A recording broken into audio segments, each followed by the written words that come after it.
Seiring dengan bertambahnya usia dan banyaknya pengalaman-pengalaman suka dan duka yang aku jalankan selama ini, banyak sekali pelajaran-pelajaran berharga yang bisa aku ambil dan aku petik, dan kemudian menjadi sebagai dasar landasan atau pandangan untuk kehidupan aku di kemudian hari. Setidaknya ketika aku menemui masalah, aku bisa get back, oh sebenarnya kalau masalahnya ini aku harus punya pikiran seperti ini gitu. Nah teman-teman, sebenarnya apa aja sih yang nasihat-nasihat terbaik yang aku terima, baik dari aku diberi masukan oleh teman-temanku yang jauh lebih baik, ataupun dari hasil kesimpulan aku ketika menghadapi suatu masalah.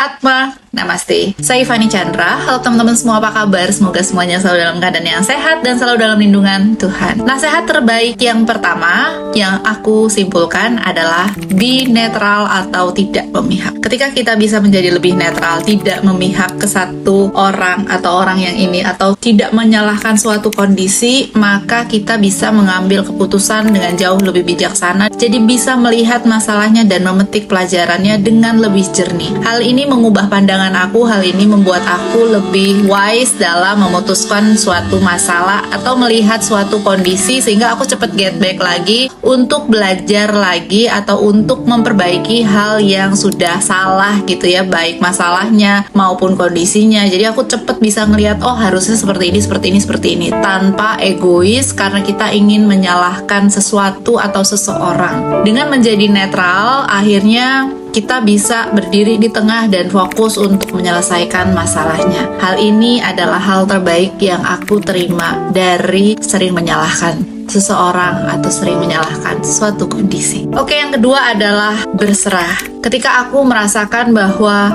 ada satu hal yang nggak bisa aku kendalikan, frustasi dengan hal itu atau overthinking tentang hal itu, aku banyak menerima masukan atau aku banyak menerima nasihat untuk melakukan keberserahan. Hal ini memang banyak sekali terkait dengan spiritualitas atau kita menyerahkan kendali penuh kepada semesta. Teman-teman, menyerahkan kendali sepenuhnya kepada semesta mungkin tidak mudah, apalagi untuk kalian yang rasanya kepingin pegang semua kendali. Kalian seorang yang perfeksionis atau kalian seorang yang cukup idealis, ini biasanya susah untuk menyerahkan semua hal kepada semesta. Sebaliknya itu juga terjadi sama aku. Aku merasa stres luar biasa kalau aku sedang berada dalam satu kondisi yang membuat aku overthinking gitu. Dan ya akhirnya aku belajar untuk berserah, belajar untuk pasrah, menyerahkan segala sesuatu yang gak bisa aku kendalikan. Kalau memang saat itu ada hal yang aku salah, aku ambil contoh misalnya di pekerjaan,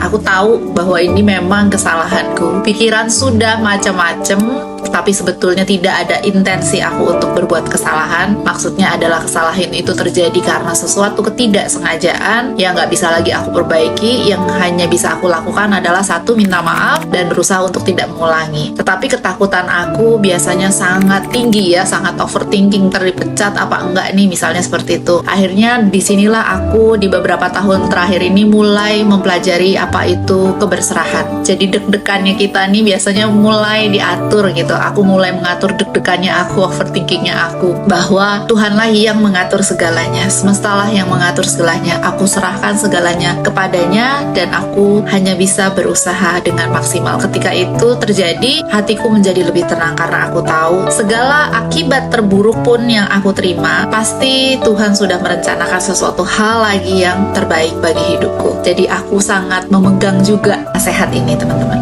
Nasihat yang ketiga adalah non-attachment atau detachment atau tidak melekat. Hal ini bisa dikatakan sebagai bentuk untuk tidak kecanduan. Dalam tanda petik ya teman-teman ya, tidak kecanduan atau tidak terlalu melekat atas sesuatu. Hal yang melekat pada diriku karena aku adalah orang yang cukup lumayan idealis juga gitu ya. Apalagi aku bekerja sudah 20 tahunan di bidang sales dan marketing, maka aku ini adalah seseorang yang menurut aku cukup attach dengan angka apapun teman-teman. Dan ini sudah berusaha aku lepaskan terus setiap saatnya gitu ya. Setiap aku menjalankan kehidupan aku belakangan ini aku mulai merasa bahwa ayo dong terus detach terhadap angka-angka. Angka-angka yang selalu menghantui aku itu apa sih? Angka-angka dari mulai aku belajar di sekolah, udah lama banget ya. Jadi dari dulu di pelajaran sekolah juga aku kebetulan mendapatkan lumayan bagus nilainya. Aku adalah murid yang berprestasi. Tetapi tanpa aku sadari, dengan aku menjadi seseorang murid yang berprestasi, di mana dulu, zaman dulu tuh masih ada ranking-ranking ya. Kalau sekarang kan di sekolahan udah nggak ada ranking ya. Aku selalu berprestasi, even sampai aku berada di universitas, aku juga masih memperoleh nilai yang sangat cemerlang. Tapi di satu sisi aku gak sadar bahwa dengan nilai-nilai ini akhirnya aku attach banget sama yang namanya penilaian orang lain, sama yang namanya penilaian diri sendiri. Attach sekali dengan angka. Dan itu bergulir terus sampai dengan aku bekerja juga aku akan merasa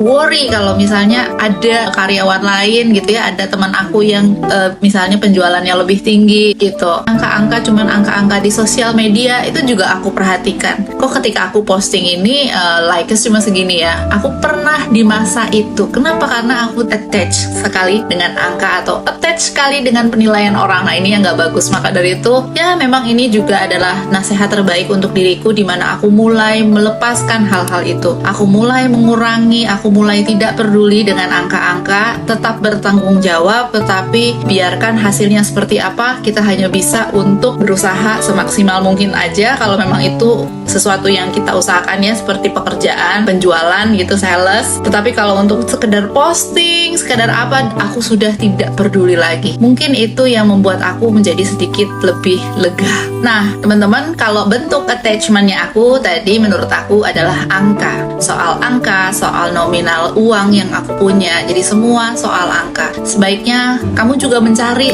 apa sih yang membuat kamu attach di dalam kehidupan kamu sekarang. Karena attachment-nya aku sama attachment-nya teman-teman mungkin bisa aja berbeda ya. Bisa aja teman-teman itu attach sekali dengan bentuk fisik tubuh ya, bisa aja. Atau attach sekali dengan yang namanya kesehatan, bisa saja terjadi. Attach dengan seseorang, dengan pasangan gitu, yang mana kita merasa nggak secure kalau kita sama dia, akhirnya kita attach terus sama dia. Kondisi-kondisi aku sebelumnya yang mungkin aja kalau bisa dikatakan apa nih attachment-nya teman-teman, yang coba dikurangin, dimana ketika kita nggak attach, kita hanya melakukan hal yang terbaik dalam versi hidupnya kita akan menjadi lebih baik dalam menjalankan hidup, malah bisa jauh lebih maksimal. Yang keempat adalah be present atau hadir atau hiduplah saat ini. Teman-teman, ini juga merupakan satu hal yang menjadi pembelajaran hidup aku di tahun-tahun terakhir ini ya, ketika aku harus mulai mindfulness. Be present juga bisa dikatakan dengan mindfulness, atau kita sadar nih kita sekarang lagi melakukan apa. Contoh mindfulness yang sangat-sangat nyata ya, yang aku akhirnya bisa mulai lepas adalah ketika aku makan. Kalau makan, dulu-dulu aku selalu makan dengan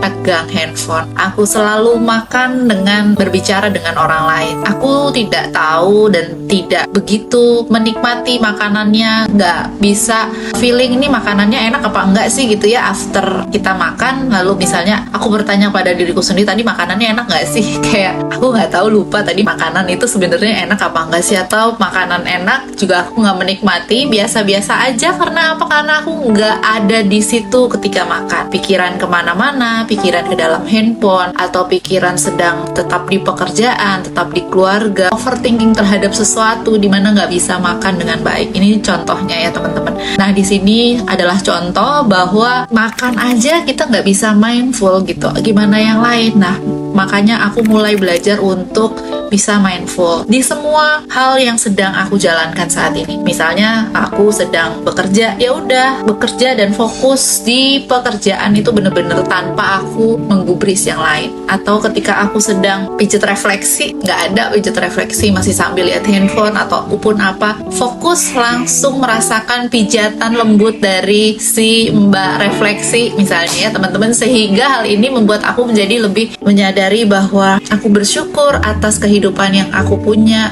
Ketika kita bisa be present, kita bisa lebih aware sama kehidupan aku, sama kehidupan yang kita punya, dan lebih bisa bersyukur. Nasihat yang kelima adalah be kind atau menjadi baik. Menjadi baik ini juga nggak hanya ke orang lain, tetapi menjadi baik juga ke diri sendiri. Menjadi baik itu bukan hanya baik yang artinya sifatnya adalah baik ke orang gitu, tetapi juga bentuk-bentuk kebaikannya itu apa sih gitu ya. Misalnya saja caring to people, giving, memberikan perhatian atau intention, memperlakukan orang secara baik. Jadi banyak meaningnya ya. Nah, maka dari itu ketika kita sudah menjalankan kebaikan di dalam hidup kita, aku sudah menjalankan kebaikan di dalam hidupku, aku menerima banyak sekali berkat di dalam hidupku. Karena ini juga kebaikan merupakan timbal balik ya. Ketika kita baik sama orang atau baik pada diri sendiri, yakinlah bahwa kebaikan juga akan diberikan kembali kepada diri kita. Nah, ini yang aku terima gitu ya, ketika aku sudah berusaha untuk mencintai diri sendiri. Ini yang paling susah sebenarnya, mencintai diri sendiri, karena kita biasanya challenge terus diri kita, kok nggak perfect, kok kamu nggak sempurna, segala macam. Tapi ketika kita udah bisa mencintai diri sendiri, akhirnya juga bisa mencintai orang lain, memperlakukan orang lain secara baik, akhirnya kebaikan pun datang semua kepada diri kita, teman-teman. Yang terakhir adalah konsisten dan disiplin. Kenapa sih ini aku masukkan sebagai nasihat? Karena banyak sekali hal-hal yang menjadi tujuan hidupku lalu putus di tengah-tengah karena nggak disiplin dan nggak konsisten. Aku memiliki banyak sekali kesukaan, banyak sekali hobi, dan aku juga tahu diriku ini adalah orang yang suka panas-panas tai ayam juga, teman-teman. Kalau misalnya suka sama ini, suka jalanin terus, tapi akhirnya putus ketika aku mengalami misalnya kebosanan, kekecewaan, hasil yang buruk, aku pasti pindah. Susah sekali aku untuk mau disiplin dan konsisten. Banyak sekali orang-orang yang juga mengalami hal yang sama seperti diriku, tetapi ketika mereka bisa disiplin dan konsisten, mereka bisa sih menjalankan apa yang mereka mau dan menjalankan apa yang menjadi keinginan mereka. So, kenapa aku enggak? Pembelajaran ini aku ambil dan akhirnya aku mengerti bahwa disiplin dan konsisten itu juga sangat penting untuk kita dalam menjalankan kehidupan. Dengan membagikan keenam advice ini yang menurutku sangat penting dan merubah hidupku, merubah pandangan hidupku ketika aku menjalankan kehidupan, semoga juga bisa memberikan masukan buat teman-teman sekalian atau mengambil 1 poin atau 2 poin yang mungkin bisa menambahkan advice juga buat teman-teman dalam menjalankan kehidupan. Thank you udah lihat video aku hari ini, semoga berguna dan bermanfaat bagi teman-teman yang belum subscribe. Tolong di subscribe dan share ke teman-teman sekalian yang lain. Thank you very much, I love you all. Atma, namaste.